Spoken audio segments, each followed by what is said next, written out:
Hello बच्चों, welcome to ज्ञान मंत्रा। ज्ञान मंत्रा में आप सभी का स्वागत है। आज मैं आपके सामने कक्षा 8 का पाठ 1 लेके प्रस्तुत हुई हूँ, जिसका नाम है ध्वनि। यानी ध्वनि क्या है? ध्वनि एक कविता का नाम है जो हमारे कवि सूर्यकांत त्रिपाठी निराला जी लिखे हैं।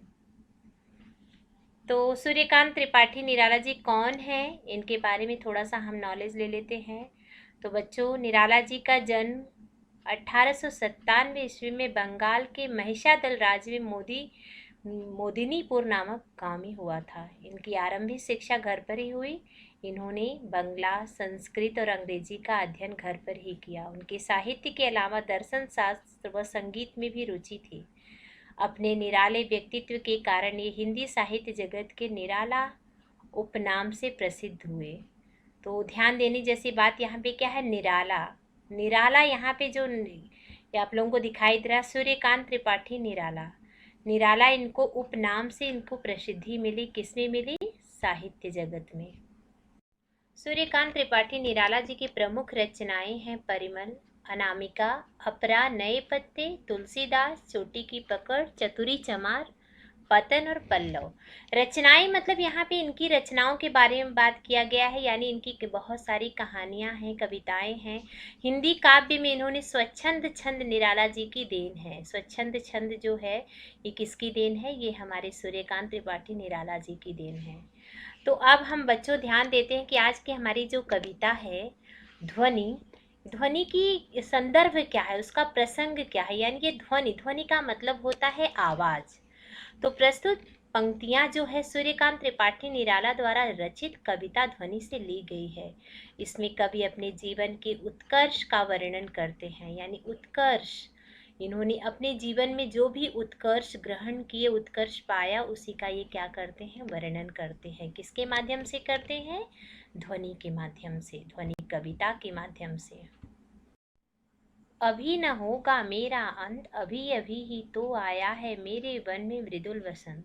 अभी न होगा मेरा अंत। हरे हरे ये पात, डालियां कलियां कोमल गात, मैं ही अपना स्वप्न मृदुल कर फेरूंगा निद्रित कलियों पर जगा एक प्रत्युष मनोहर। यानी इस कविता, इस पंक्तियों के माध्यम से हमारे कवि सूर्यकांत त्रिपाठी निराला जी क्या कहते हैं? कवि अपने आलोचकों को जवाब देते हुए ये कहते हैं कि अभी तो मेरे कवि, यानी मैं अभी कवि मतलब यहाँ पे निराला जी क्या बन चुके हैं? कवि बन चुके हैं। तो उन्होंने कहा कि अभी मेरे कवि जीवन का अंत नहीं होने वाला है। अभी अभी तो मेरे जीवन में बसंत की बहार आई है। मेरे कवि जीवन का अभी तो उत्कर्ष हुआ है। अभी तो वह जवान है, यौवन की मस्ती से भरपूर है। अपने कोमल हाथों को इन कलियों पर फेरकर उनमें एक नई सुबह को जागृत कर देगा। यानी हरे हरे ये पात, डालियां कलियां कोमल गात, मैं ही अपना स्वप्न मृदुल कर फेरूंगा निद्रित कलियों पर जगा एक प्रत्युष मनोहर।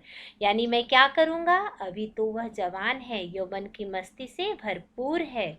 अपने कोमल हाथों को इन कलियों पर फेरकर उनमें एक नई सुबह का जागृत करूंगा, नई सुबह को मैं जागृत करूंगा। भाव यह है कि जो युवक नींद में खोए हैं उनको प्रेरित कर उनमें एक नए उत्कर्ष के स्वप्न जगा देना, उनके आलस्य को दूर दूर उनमें उत्साह का संचार कर देगा।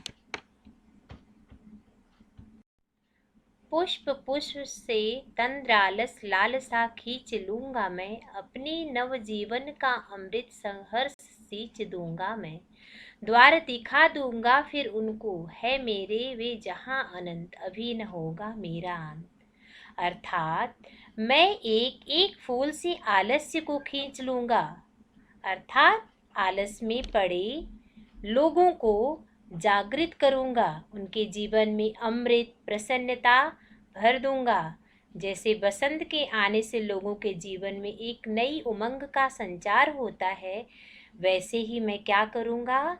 मैं इस कविता के माध्यम से, अपनी कविताओं के माध्यम से युवकों के मन में निराशा की भावना को दूर कर दूंगा, उनके अंदर अमरता का द्वार खोलूंगा। अभी अभी तो बसंत का आगमन हुआ है, अभी उसका अंत नहीं होने वाला, अभी न होगा मेरा अंत। द्वार दिखा दूंगा फिर उनको, है मेरे वे जहां अनंत, अभी न होगा मेरा अंत। यानी कविता, ये पंक्तियों का विशेष क्या है कि पुष्प पुष्प में पुनरुक्ति अलंकार है, खड़ी बोली का प्रयोग किया गया है, सहर्ष सींच में अनुप्रास अलंकार है।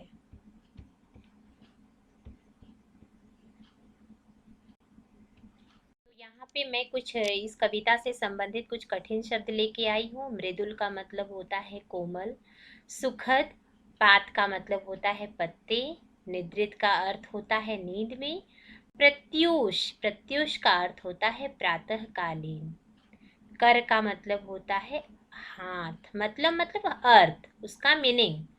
तंद्रालस का मतलब होता है आलस्य, सहर्ष का मतलब होता है खुशी से, और अनंत का मतलब होता है जिसका अंत ना हो।